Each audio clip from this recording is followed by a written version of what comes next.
Capítulo 8. Hubble durmió un rato en su cama. Se revolvió y se despertó. Se revolvió un poco más. Estuvo desorientado un momento, hasta que recordó dónde estaba. Hizo amago de consultar su teléfono, pero solo vio la franja de piel pálida donde antes tenía el aparatoso Rolex. Se llevó los dedos al puente de la nariz y recordó que se había quedado sin gafas. Suspiró y dejó caer la cabeza en la almohada a rayas. Un fulano sumido en la tristeza. Podía entender su miedo, pero también parecía sentirse derrotado, como si hubiera echado los dados y perdido la partida, como si hubiera estado esperando que fuera a pasar algo y ese algo no hubiera sucedido, de forma que ahora estaba desesperado.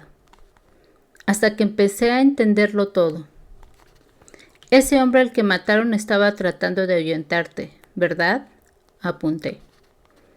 La pregunta lo sobresaltó. Me temo que eso no puedo decírtelo, respondió. Tengo que saberlo, dije. Quizá contactaste con este hombre para que te ayudara. Quizá hablaste con él. Quizá por eso lo mataron. Quizá ahora estén diciéndose que seguramente también vas a hablar conmigo, lo que también podría costarme la vida. Hubble cabeció y se balanceó ligeramente en la cama. Respiró hondo. Me miró directamente a los ojos. Ese hombre era un investigador, dijo. Hice que viniera aquí porque quiero ponerle fin a todo el tinglado. No quiero seguir en ese asunto. Yo no soy un delincuente. Estoy muerto de miedo y quiero salirme del negocio. Ese hombre iba a sacarme del negocio y a terminar con él de una vez. Pero cometió algún error y ahora está muerto, por lo que nunca voy a poder salir de ese negocio. Y si se enteran de que fui yo quien le hice venir, me matarán.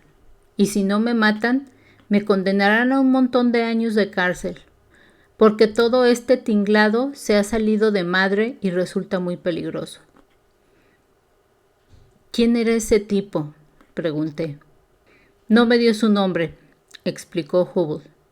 Tan solo me dio un nombre en código. Me dijo que era más seguro así. Me cuesta creer que lo mataran. Me pareció un hombre con muchos recursos. A decir verdad, me recuerdas a él. Tú también das la impresión de ser un hombre con muchos recursos. ¿Qué estaba haciendo por los almacenes? Quise saber. Hubble meneó la cabeza y se encogió de hombros. No entiendo bien qué pasó, dijo. Hice que contactara con otro hombre, con quien iba a reunirse en ese lugar, pero es raro que no mataran también al otro tipo. No entiendo que solo se cargaran a uno de los dos. ¿Quién era ese otro fulano con el que iba a reunirse?, pregunté. Guardó silencio y negó con la cabeza. Ya te he contado demasiado. Tengo que estar loco. Me matarán. ¿Quiénes están metidos en este asunto?, pregunté. ¿Es que no escuchas?, soltó. No voy a decirte ni una sola palabra más. No te estoy pidiendo nombres. Este tinglado es de los gordos, ¿verdad? Es un tinglado enorme, respondió. El más enorme que hayas oído hablar en tu vida. ¿Cuántas personas están metidas en el asunto?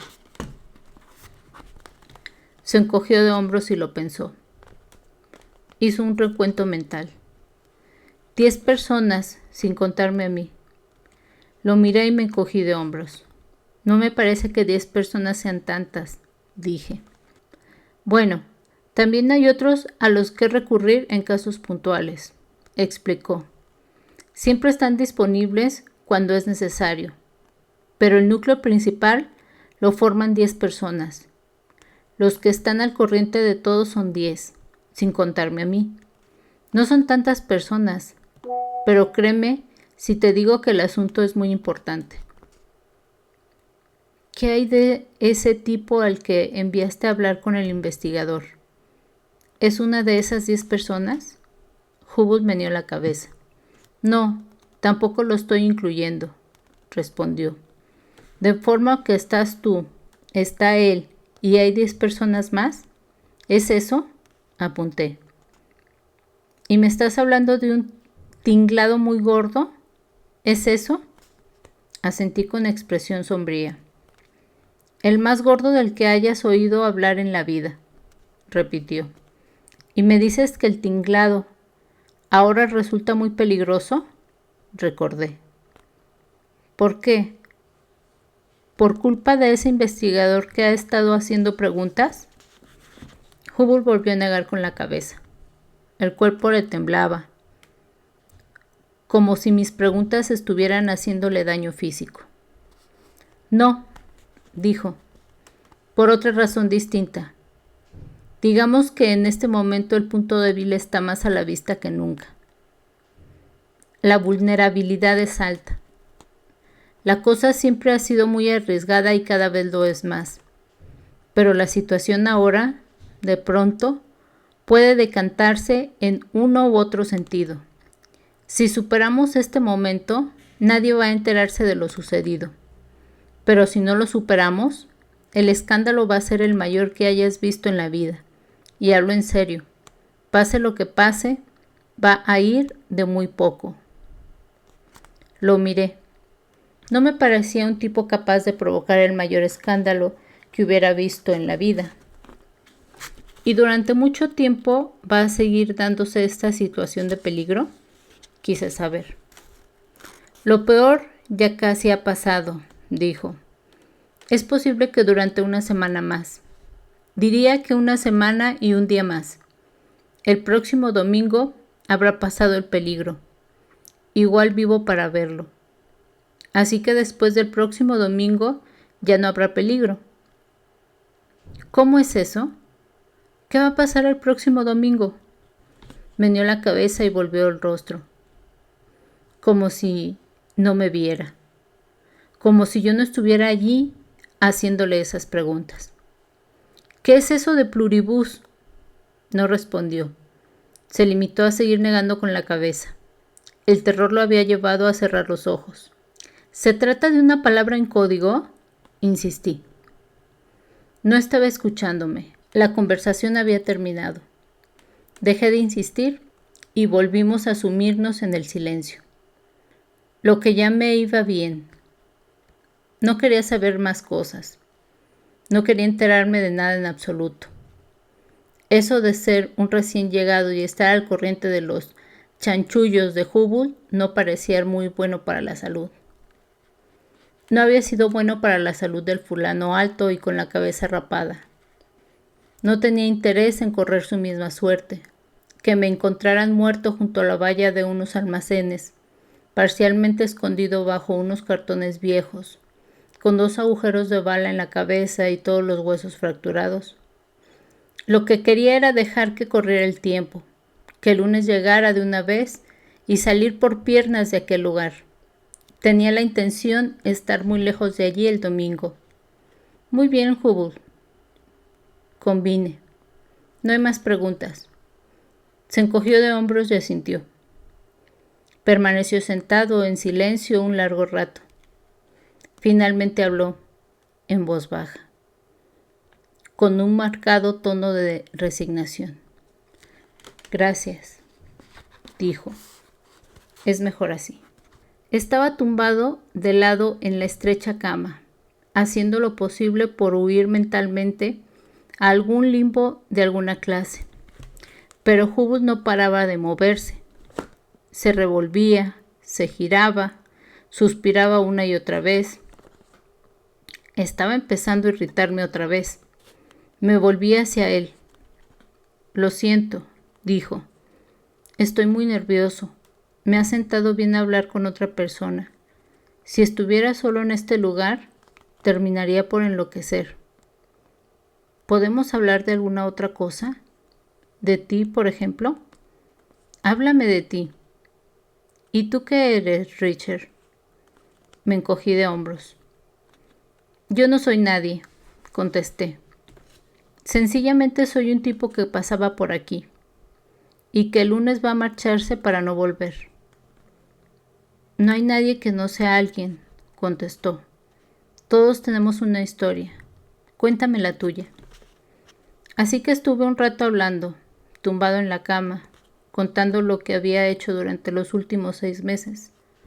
Hubble también estaba tumbado en su cama, mirando el techo de hormigón, escuchándome, olvidándose un poco de sus problemas.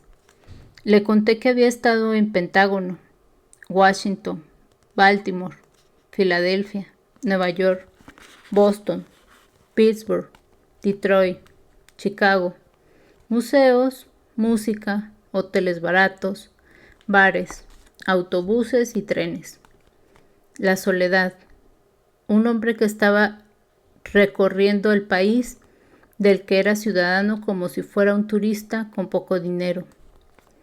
Un hombre que veía la mayoría de las cosas por primera vez, que contemplaba la historia aprendida en aulas polvorientas situadas a medio mundo de distancia, que contemplaba todas aquellas cosas que habían sido importantes para la conformación del país, campos de batalla, fábricas, declaraciones, revoluciones, que también se interesaba por conocer cosas quizá no tan importantes, lugares de nacimiento, clubs, carreteras, leyendas, las cosas importantes y las que no lo eran tanto, las cosas que supuestamente representaban a mi país. Había encontrado algunas. Describía Hubble el largo trayecto por las praderas y los deltas interminables que se extendían desde Chicago hasta Nueva Orleans. Le hablé de mi descenso por el litoral del Golfo de México hasta llegar a Tampa, donde cogí un autobús de la Greyhound con destino a Atlanta. Y luego tomé la inexplicable decisión de bajarme del autobús en las cercanías de Margrave. Le hablé de la larga caminata bajo la lluvia, después de haber tomado tan caprichosa decisión, debido a una nota en la que mi hermano decía haber pasado por el pueblo donde Blind Blake posiblemente murió hacía más de 60 años. Al decírselo, me sentí un tanto estúpido. Hubble tenía que vérselas con una verdadera pesadilla, mientras que yo no hacía más que dar tumbos sin sentido. Pero Hubble entendió qué me empujaba a hacerlo. Yo también lo hice una vez, dijo. Durante nuestra luna de miel fuimos a Europa. Hicimos escala en Nueva York y me pasé medio día buscando el edificio Dakota, donde mataron a John Lennon a tiros. En Inglaterra estuvimos recorriendo Liverpool 3 días, buscando el Cavern Club, el local donde los Beatles empezaron. No lo encontramos. Supongo que lo habrían demolido. Siguió hablando un rato sobre sus viajes, más que otra cosa. Había viajado a muchos sitios con su mujer. Lo habían pasado bien. Habían viajado por medio mundo, por Europa, México, el Caribe, por todo Estados Unidos y Canadá. Los dos habían disfrutado mucho de sus viajes. ¿A veces no te sientes muy solo?, preguntó. ¿No te molesta eso de estar siempre viajando sin ninguna compañía? Le dije que no, que me gustaba, que disfrutaba de la soledad y el anonimato, que me sentía como si fuera invisible. ¿Qué quieres decir con eso de que te sientes invisible?, preguntó. La cosa parecía interesarle. Siempre viajo por carretera, expliqué. Siempre por carretera. A veces ando un poco y luego cojo el autobús o el tren. Siempre pago en efectivo. Así no hay manera de seguirme el rastro. No hay papeles que indiquen por dónde he pasado, ni transacciones con tarjetas de crédito ni listados de pasajeros. Nadie podía seguirme la pista. Nunca digo mi nombre a nadie. Si me quedo en un hotel, pago en efectivo y les doy un nombre falso. ¿Por qué?, quiso saber. ¿Quién demonios anda siguiéndote? Nadie, contesté. Pero me resulta divertido. Me gusta el anonimato. Y me digo que es una forma de darle por saco al sistema. Y en este momento estoy pero que muy mosqueado con el sistema. Vi que de nuevo volvía a sumirse en sus pensamientos. Estuvo dándole vueltas a la cabeza largo rato. Vi que volvía a sentirse abrumado por unos problemas que no terminaban de desaparecer. Vi que se dejaba llevar por el pánico, como si se tratase de una marea irresistible. Y bien, aconséjame cómo tengo que manejarme con Finlay, dijo. Cuando me pregunte por mi confesión de culpabilidad, le responderé que en ese momento estaba muy estresado por cierto negocio que tengo entre manos. Le diré que habían surgido unos competidores y que habían amenazado con vengarse en mi familia. Que no sé nada sobre ese hombre muerto o sobre el papel con mi número de teléfono. Haré lo posible por arreglarlo. ¿Cómo lo ves? Me dije que su plan no parecía muy consistente. Dime una cosa, sin darme más detalles. ¿Tú les resultas verdaderamente útil a esa gente? ¿O todo se limita a que estás enterado de algunas cosas? Extendió los dedos y lo pensó un momento. Sí que les resultó útil. Tengo una función precisa, que es de gran utilidad, fundamental incluso. ¿Y si no estuvieras ahí para llevar a cabo ese trabajo? Pregunté. ¿Se verían obligados a fichar a otro para que realizara la misma función? Sí que se verían obligados, y les resultaría un poco difícil dar con la persona adecuada, teniendo en cuenta mi cometido. Hubble estaba evaluando sus probabilidades de seguir con vida como si estuviera evaluando una petición de crédito en su despacho. Muy bien, dije. Ese plan que me has descrito es tu única posibilidad, así que llévalo a la práctica. No veía que pudiera hacer otra cosa. Hubble era una pequeña pieza en un tinglado de gran envergadura. Una pieza esencial, eso sí, y nadie se carga un tinglado tan enorme sin una buena razón. De forma que su futuro estaba claro. Si los otros llegaban a enterarse de que él era quien había hecho venir a un investigador de fuera, ya podía darse por muerto. Pero si los otros no llegaban a enterarse, entonces no corría ningún peligro. Así de fácil. Me dije que tenía bastantes probabilidades de salvarse, por una razón muy convincente. Hubble había confesado porque creía que la cárcel era una especie de santuario donde estaría a salvo y no podrían hacerle nada. Era una de las cosas que había pensado antes de decidirse a confesar. Ya había pensado mal, se equivocaba. En la cárcel no iba a estar a salvo de un ataque, sino todo lo contrario. Si hubieran querido, habrían podido acabar con él. Pero la otra cara de la moneda era que no lo habían atacado.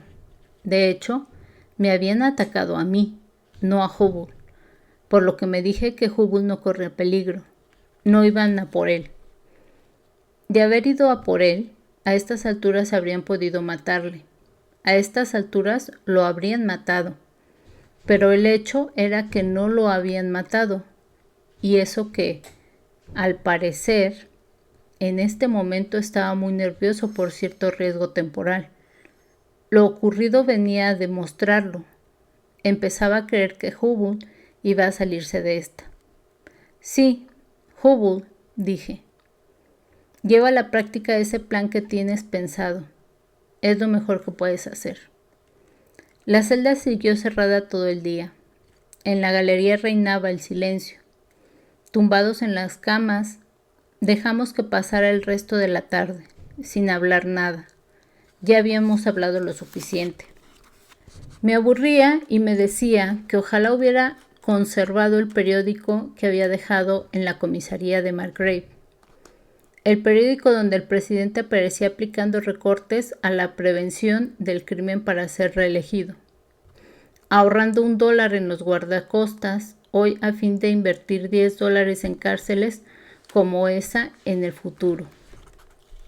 El viejo celador se presentó con la cena a eso de las 7. Cenamos. El celador volvió y se llevó la bandeja. Sin nada que hacer, dejamos que pasaran las horas. A las 10 apagaron las luces y nos vimos sumidos en la oscuridad. Había caído la noche. No me descalcé y dormí con un ojo abierto, por si Spivey tenía nuevos planes para mí. Las luces volvieron a encenderse a las 7 de la mañana del domingo. Me desperté cansado, pero hice esfuerzo para salir de la cama.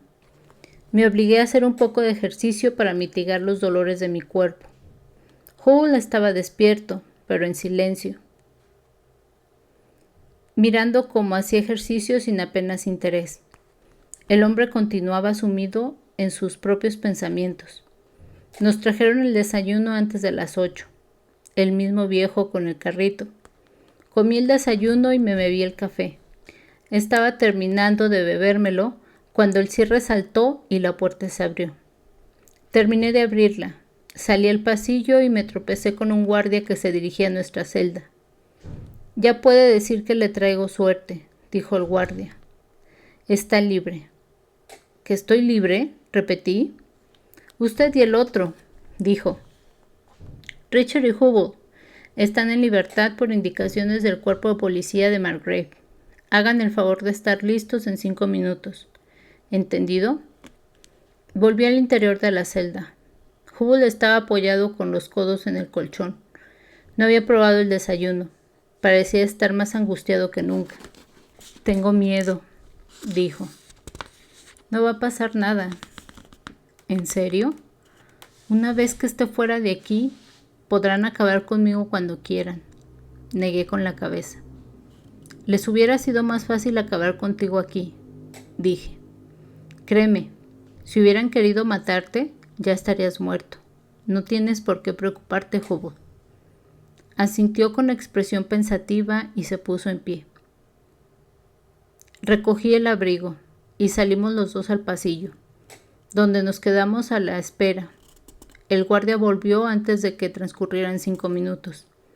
Nos condujo por un corredor y nos hizo pasar por 2 puertas de seguridad. Nos metió en un ascensor. Entró con nosotros y con una de sus llaves activó el ascensor. Salió cuando las puertas empezaban a cerrarse. «Buena suerte», dijo. «No vuelvan por aquí». El ascensor nos llevó hasta un vestíbulo. Lo atravesamos y salimos a un patio de hormigón, en el que hacía un calor sofocante. Levanté el rostro hacia el sol y respiré el aire del exterior. Mi aspecto sin duda era el del protagonista de alguna vieja película mala. Puesto en libertad tras haberse pasado un año en confinamiento solitario. En el patio estaban aparcados 2 coches. Uno era un gran sedán oscuro, un Bentley inglés que seguramente tendría unos 20 años, pero daba la impresión de que acababa de salir de fábrica. En su interior estaba una mujer rubia. Me dije que tenía que ser la esposa de Hubble, pues fue hacia ella como si fuera la cosa más preciosa del mundo. En el otro coche estaba sentada la agente Roscoe. Salió y vino andando en mi dirección. Tenía un aspecto de fábula. No llevaba el uniforme, pantalones vaqueros y una camisa ligera de algodón, chaqueta de cuero, un rostro tranquilo e inteligente, el cabello suave y oscuro, los ojos muy grandes. El viernes me había dicho que era una mujer atractiva. No me había equivocado. «Hola, Roscoe», la saludé. «Hola, Richard», respondió y sonrió. Tenía una voz maravillosa y una sonrisa espléndida. La estuve contemplando todo el tiempo que pude. Fue muy agradable. Algo más allá, los Hubble se estaban alejando en el Beetle, despidiéndose con las manos por la ventanilla. Les devolví el gesto y me pregunté qué iba a depararles el futuro. Probablemente no llegaría a saberlo nunca, a no ser que las cosas les fueran mal y me enterara por un periódico en algún otro lugar. Roscoe y yo subimos al coche, que en realidad no era suyo, según me explicó. Era un vehículo del cuerpo sin distintivos que a veces usaba. Un Chevrolet nuevo, grande, limpio y silencioso, Rosco había dejado el motor y el aire acondicionado conectados, por lo que hacía fresco dentro. Salimos del patio y pasamos por las sucesivas jaulas. Tras dejar atrás la última, Rosco pisó el acelerador y enfilamos la carretera a toda velocidad. El morro del coche se erguía al tiempo que la parte trasera se hundía por defecto de la suave suspensión. No volví la vista atrás. Me contenté con seguir allí sentado, sintiéndome bien. Salir de la cárcel es una de las mejores experiencias que hay en la vida, como lo es no saber qué va a pasar mañana. También lo es ir en un coche en silencio por una carretera soleada con una mujer guapa al volante. Y bueno, ¿qué ha pasado? Dije al cabo de 1,5 kilómetros. Cuéntamelo. Me contó una historia más bien simple. El viernes a última hora de la tarde se pusieron a investigar mi coartada, ella y Finlay. En la sala de trabajo de los agentes, a media luz, un par de lámparas de escritorio iluminadas, papel para tomar notas, vasos de café, listines telefónicos, haciendo llamadas los dos, mientras masticaban el extremo de un lápiz. Hablando en voz baja, haciendo averiguaciones con paciencia, una escena que yo mismo había protagonizado 1,000,000 de veces. Tras llamar a Tampa y Atlanta, a medianoche había podido hablar con otro pasajero de mi autobús y con el que me vendió el billete en la estación de Tampa. Ambos se acordaban de mí.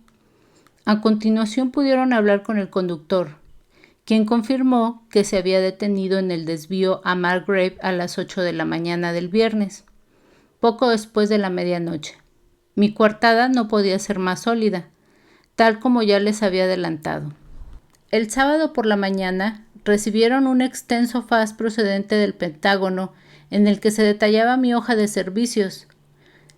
30 años de mi vida reducida a unas cuantas hojas de papel.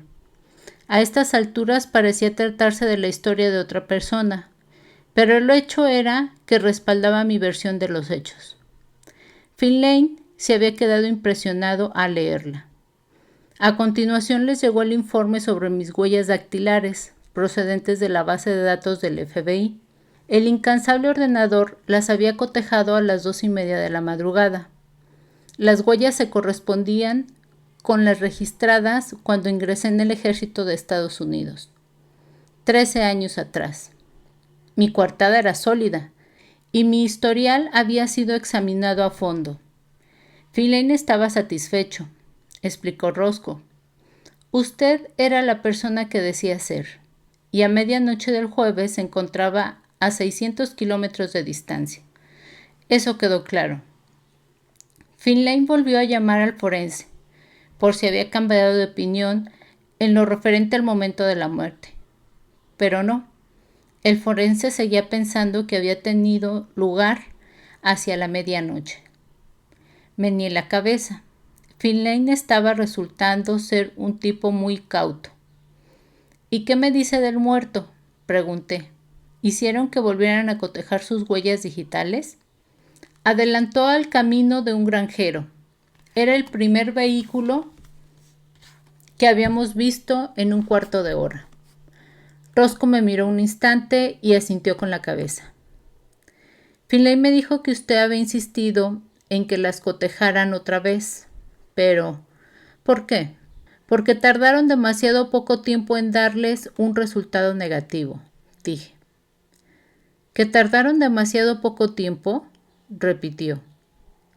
Usted me dijo que la base de datos del FBI se rige por un sistema piramidal, ¿no es así?, le expliqué. Primero coteja las huellas con las de los 10 delincuentes más buscados. Después con las de los 100 más buscados, las de los 1000, etc. ¿No es así? De nuevo asintió. Atengámonos a mi propio ejemplo, dije.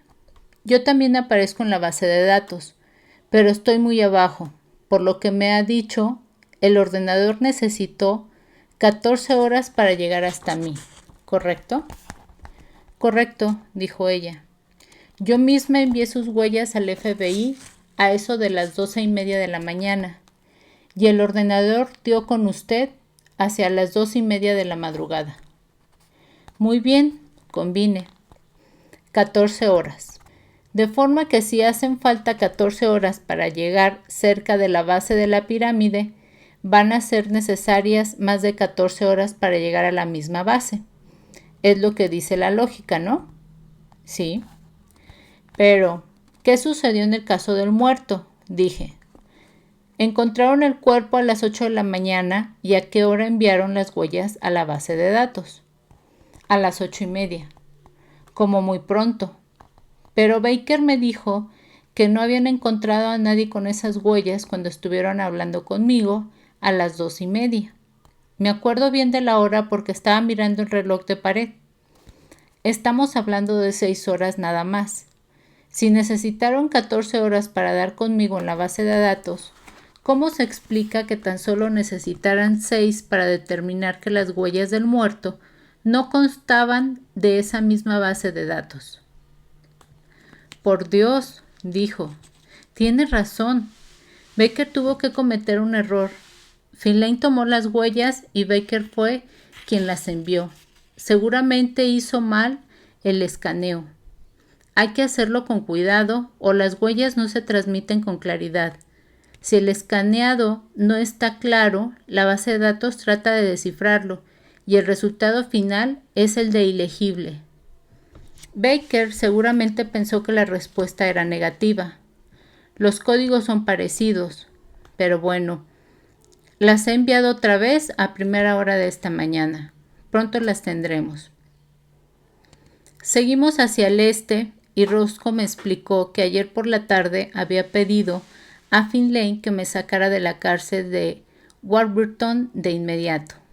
Finlay lo pensó y le dijo que sí, pero se encontró con un problema.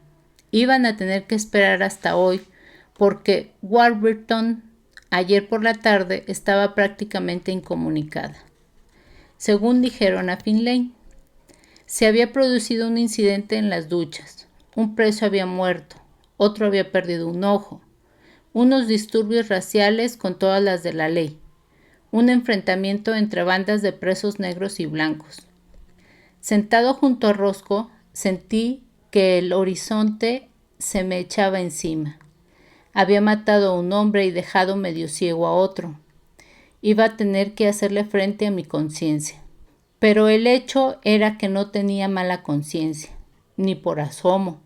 Me sentía como si hubiera aplastado 2 cucarachas en aquellas duchas, aunque una cucaracha en realidad es un ser más o menos evolucionado y razonable. Aquellos sujetos de la hermandad aria eran peores que cualquier bicho infecto. Le había soltado una patada en la garganta a uno de ellos y el tipo había terminado asfixiándose, con la laringe destrozada. Bueno, pues que se jodiera. Él fue quien empezó, ¿no? Atacarme era como cruzar una puerta de acceso restringido. Lo que venía después era problema suyo. Era un riesgo que corría. Si no le gustaba, que no hubiera abierto la maldita puerta. Me encogí de hombros y me olvidé del asunto. Volví a mirar a Roscoe. Gracias, repuse. Lo digo en serio. Ha hecho todo lo que ha podido para sacarme de ese lugar. Ella no respondió a mi comentario. Sencillamente enrojeció un poco. Hizo un ligero gesto con la mano y siguió conduciendo. Esta mujer estaba empezando a gustarme mucho, aunque seguramente no lo bastante para impedirme salir por piernas de Georgia tan pronto como pudiera. Como mucho me quedaría 1 o 2 horas más, y luego le pediría que me llevara a la estación de autobuses más próxima. Me gustaría invitarle a comer, dije, para darle las gracias, por así decirlo. Lo estuvo pensando durante casi medio kilómetro. Giró el rostro y me sonrió. De acuerdo. Convino. Torció a la derecha por el desvío de la carretera del condado y aceleró en dirección de Margrave, hacia el sur. Dejó atrás la cafetería nueva y flamante de heno y siguió conduciendo hacia el centro del pueblo.